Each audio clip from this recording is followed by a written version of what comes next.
Hey y'all, um, welcome to Sleeping Pickle ASMR. Today I have kind of just like a whisper ramble episode.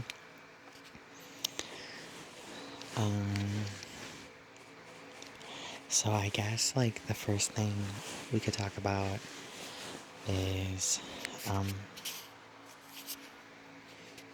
my job, my, my obligation that pays my bills. At my job, at my obligation that pays my bills, there are lots of people. Some are cool, some are annoying. Just like anywhere you go in real life, not everybody's awesome. Most people are awesome. Some people,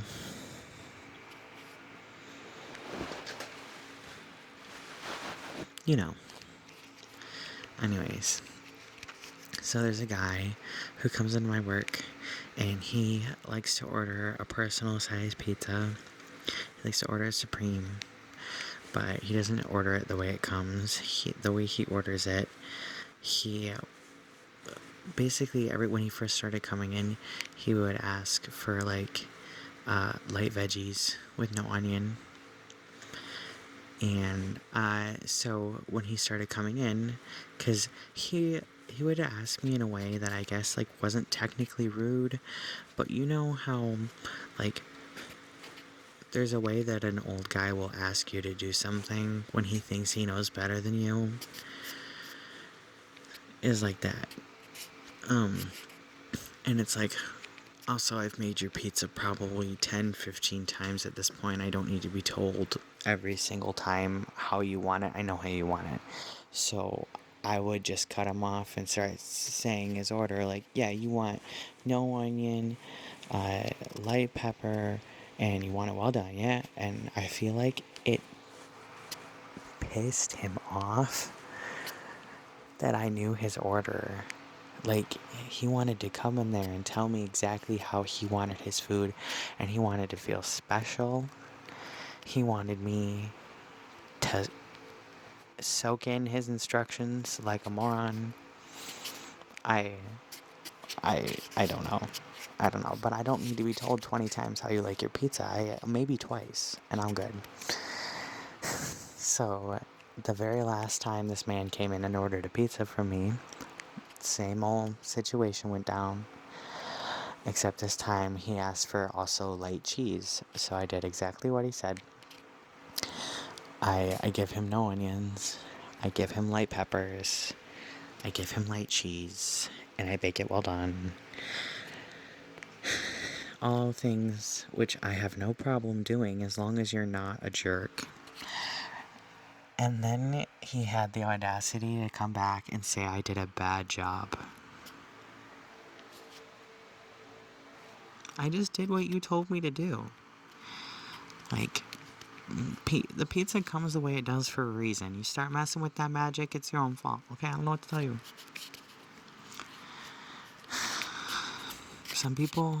I feel like some people in the world they're not looking to be happy, they're looking to be angry.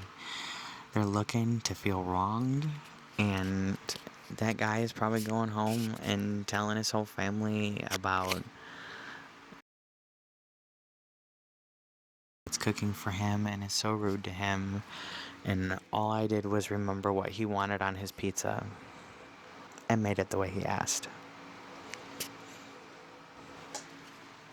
What can you do? Some people don't want to be happy. Some people do not want to be happy, and you can't force them to be happy. God knows you cannot force people to be happy. So, a woman came in trying to purchase lottery in the state of Michigan, and I also believe in the entire United States of America. If you buy lottery, that is a non-refundable purchase, meaning you do not get your money back. You buy it, it's gone forever. That seems like a pretty simple concept to me. And I believe we also know that if you have a coupon, you are supposed to use it during your purchase. Meaning that when you buy lottery with a coupon, you must go up to the register, scan your lottery, scan your coupon, and then if the transaction goes through, you're done. You can't go back. You can't say I'm sorry. That's that. Your money's bye-bye. So this woman came up to the counter and purchased $40 worth of lottery tickets from my coworker. And then after the sale was complete, brought up a coupon on her phone and asked if she could use it. And my coworker was confused and was like, "Oh, would you like to do another transaction?" And the woman was like, "No, I want this off of my current transaction." And my coworker told her, sorry ma'am, that's not possible. That would be illegal. And also, you're supposed to use your coupon during your transaction." And this lady called her stupid. The customer said, "You're stupid." Yeah. So, that's an indicator of the state of this country. You can't follow two basic rules. You can't understand that a sale is final, and you also can't understand that a coupon, it has to be used during your purchase. I don't think my coworker is the problem. And also, who is raising these people that when you go in public and you're talking to somebody who's paid to talk to you, you're going to insult them when you don't like the way it goes? My mom... Okay, maybe we shouldn't be using my mom as an example of parenting, but my mom would have whooped me if I called somebody stupid in public. Somebody I never met, somebody who's just doing their job and following policy, and I called them stupid. I wouldn't have sat down for 2 weeks. And I'm not suggesting we abuse children, but adults are fair game. So, more fun stories from my job. At my job, if you look under 30 years old, you have to be ID'd if you want to buy tobacco products. If you buy alcohol, we have to see ID. It's required. And if you buy a nicotine product that is like electronic, the system literally will not let you bypass it. Like alcohol, there is a button where you can bypass it if there's a manager there or someone's really giving you a hard time. There is no button for vapes. So basically in the store we try to we don't sell anything without ID. It's a good idea. You know, what are you doing driving without a license anyways, huh, buddy? So dude came into the gas station and he wanted a pack of Rillos. Just one pack of Rillos, okay? And a coworker who no longer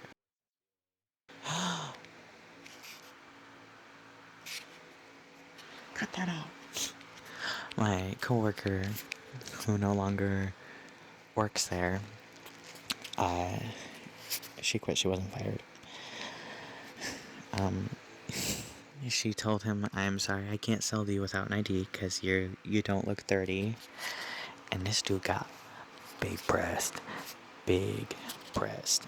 And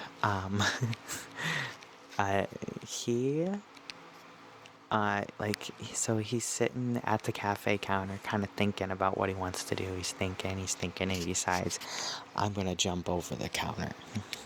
So he jumped over the counter of the store and he snatched a whole box of Rillos, and then he ran back through the cafe and jumped over a gap in the counter by the sink, and then he tried to run out of the store, but the coworker who doesn't work there anymore blocked him and attempted to tackle him.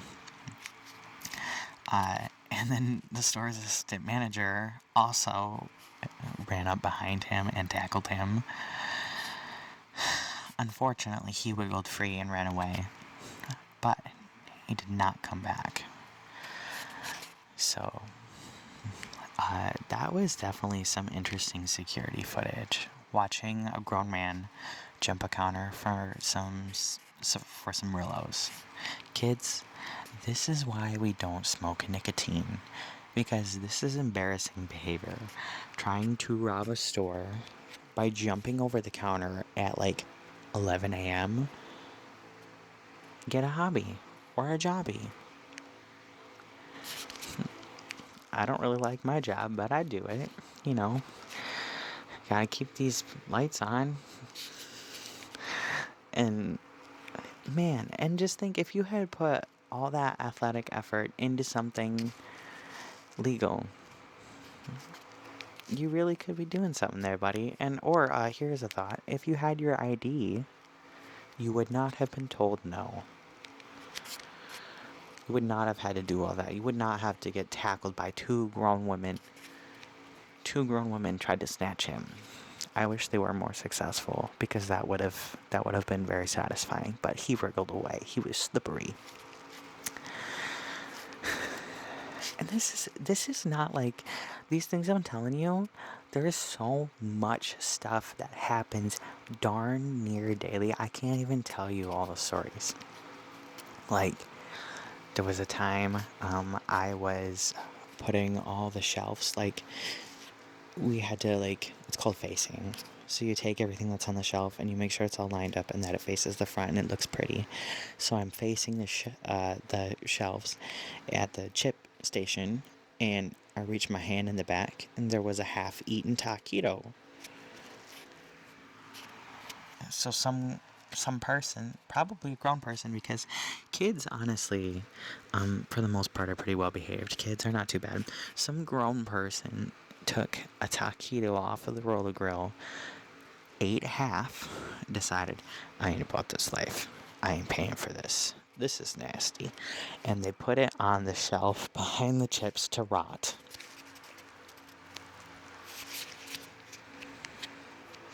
You know what I think is nasty? Touching a taquito with my naked hand that was in somebody's mouth. You could have put it in the trash bin. There was literally a trash bin that was less than 5 feet away. And it would have been just as visible. Or like just as like concealed to throw it away in there. So that's cool. People can't even be bothered to hide their crimes. Like, I've cleaned up so many things out of the pump. We're not even going to talk about the most horrible things that I found at the pump because I guess I don't want to say what it is because it's icky. But like, I feel like you can picture what it is, because if it was something that was just like illegal, I would tell you what it was, but it was gross. And I want to keep this channel mostly appropriate. So I've cleaned up horrible things out by the gas pumps. Which, my question is, why do you leave that in your car?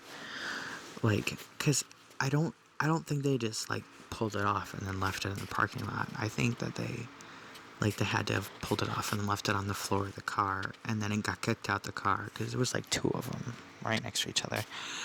But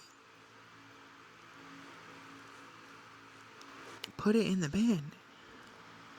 You just have that on the floor of your car and you give people rides. I ride a bicycle. I can't afford gas. And I can't afford car insurance. I can't afford to buy a car. This country is awesome. I feel like this is just a complaint video. This is just a DJ is whining video. Mr. Pickle is whining. There's another thing that's going to be edited out of this video, but I'm just outing myself in this video. I'm literally outing myself. But like,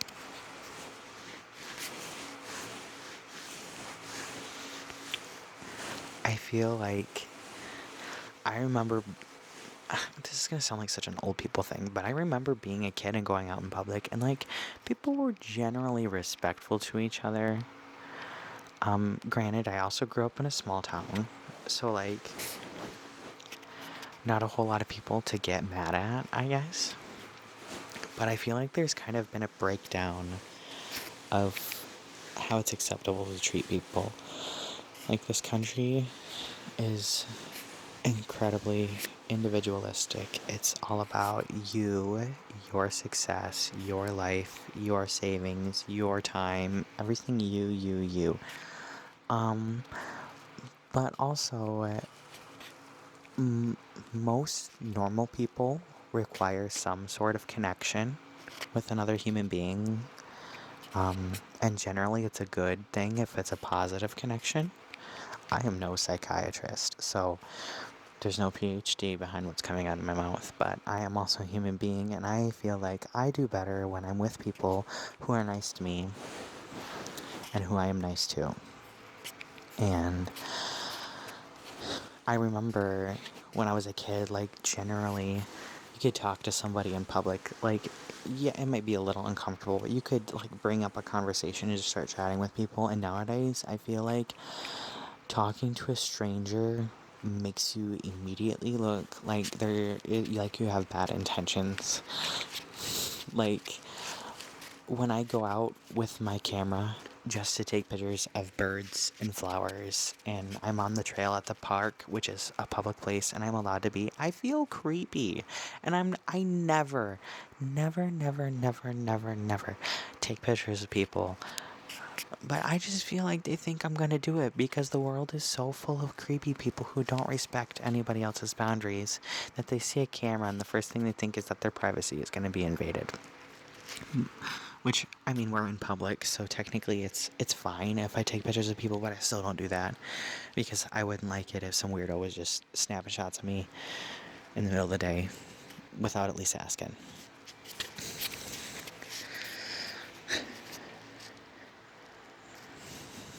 Anyways, all of that rambling and whining and complaining to also put forth that there is also good people and good things that happen.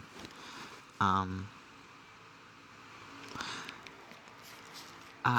trying to come up with a relevant story because I just told like 5, maybe 4 or 3. Honestly, I can't count. That is one of my downfalls. I'm terrible at math. Horrible at math.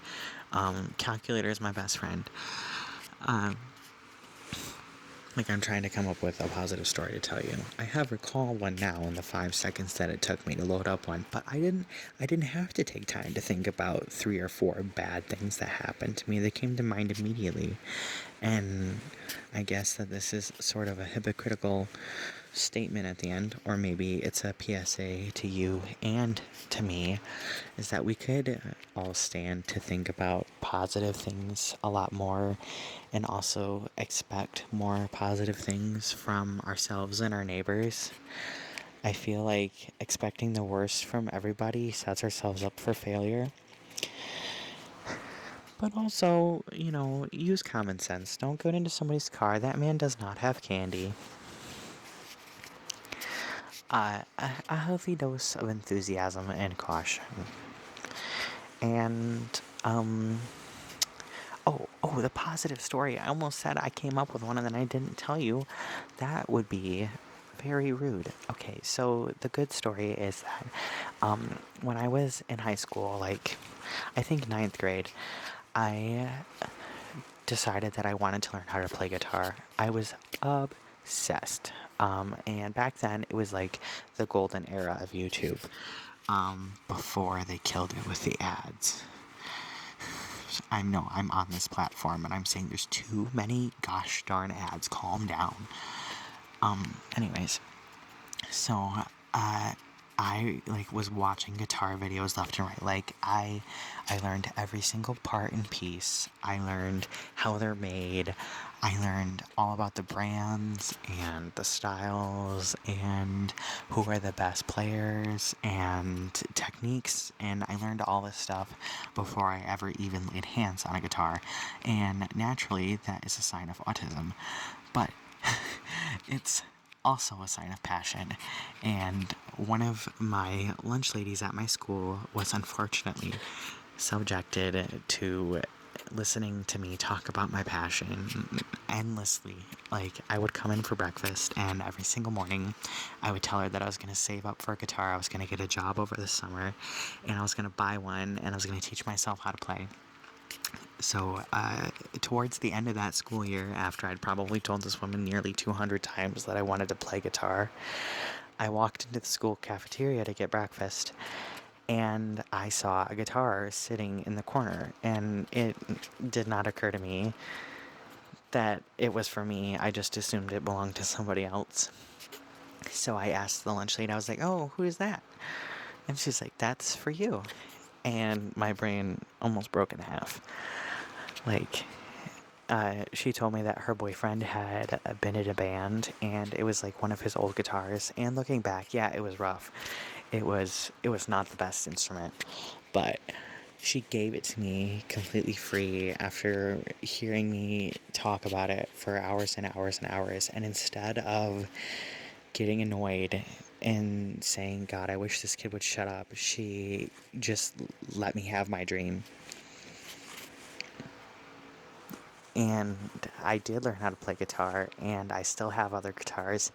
And part of that lesson I learned is like whenever I have a spare instrument, or one that I feel like I don't play it enough, if somebody tells me that they want to learn how to play, I'll give it to them. Like, I think I've given away 2 or 3 guitars so far.